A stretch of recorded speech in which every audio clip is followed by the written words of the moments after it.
I'm Max Dalton, and in this video I'll show you how to clear the cache and cookies for Roblox on your Android device. Step 1.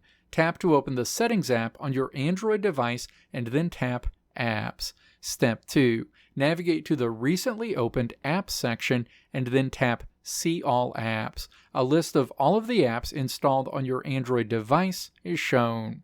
Step 3. Find and then tap Roblox in this list. The Roblox app information screen opens.